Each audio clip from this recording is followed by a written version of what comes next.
Marissa Callahan, and I'll be demonstrating priority 2. So I'll make sure my patient is going to be centered on the table, everything looks good, and I'm going to use my dominant eye.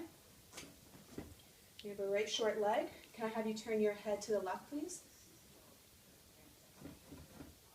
And back to middle, and to the right.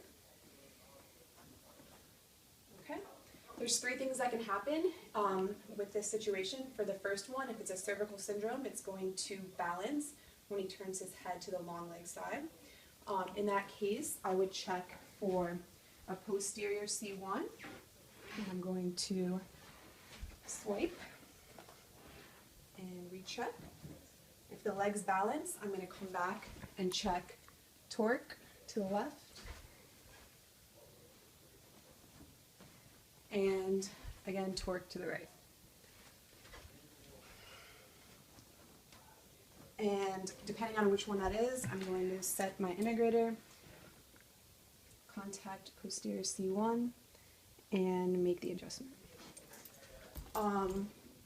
If C1 did not, if it's balanced, I would then check C5. So I would come here and challenge that there, recheck, and then check for torque again, and then make the adjustment. Right there. So if the patient turned his head to the short leg side and it balanced, that would indicate a Raman test, and I would then check for lateral atlas on the short leg side. Check the legs, it balances, and then I'm going to check for right and left torque. And then set my integrator, and contact the lateral atlas, and then make the adjustment. The third option would be bilateral cervical syndrome, and basically that would be when the patient turned his head to the left, the short leg would switch when he turned his head to the right. So then there is a variety of things I would check. First, I would check occiput, and I'm just going to swipe right here and check the legs. And then I would make my adjustment right here under the EOP, like that. Next, I would check coccyx. So for that, I'm swipe and check the legs, and if it balances, then I will contact the coccyx and make the adjustment. So, coccyx also goes with sphenoid. So I will check. I will turn your head to the right, please. I'm going to check the sphenoid. I would check it S to I, check the legs I to S, A to P, P to A, and depending on what the legs showed me, I would make the adjustment. So I'm going to contact the lateral canthus with my thumb, put the integrator right here, and make the adjustment.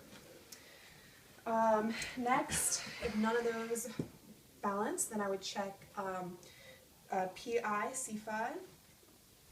So again, I'm going to find C5 and pressure test there.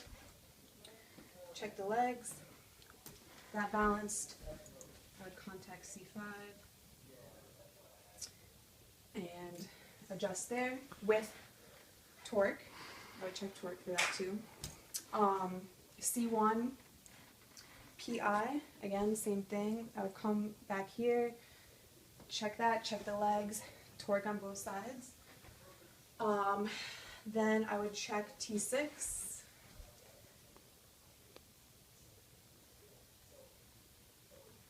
PI, check the legs.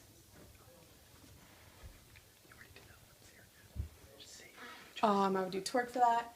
And then last, I have C1, lateral C1, which I already demonstrated earlier. And that is priority 2. We're demonstrating priority 1.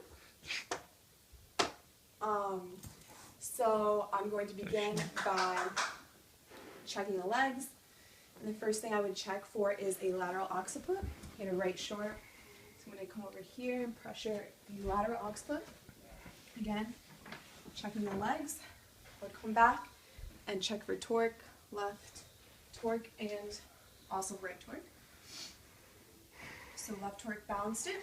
I would set my integrator, find the lateral occiput. And can you take a deep breath in and blow out, and then I would adjust. I would then check lateral sacrum. So I would use a broad contact like this. Check the legs. So like this. And depending on what balanced it, I would then check each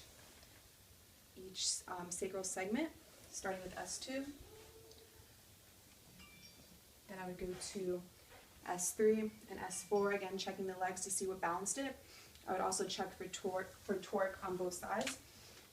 My adjustment, if I was doing S2, I would set my integrator and I would contact the tubercle, and then I would have him breathe in and adjust. If either of those do not balance the legs, I would then check for coccyx, which also goes with sphenoid, which I've demonstrated earlier. Thank you. Okay, so we are now beginning priority 3, and we're going to start with the leg check. And then we bring it up to check for Deerfield. And it should cross over if it's positive. And then we're going to start, the first thing I would check is for an AI sacrum. So I'm going to come challenge at the sacrotuberous ligament and check the legs. And if that balances, I'll make the adjustment. There's no torque for any of these adjustments. And I would adjust there.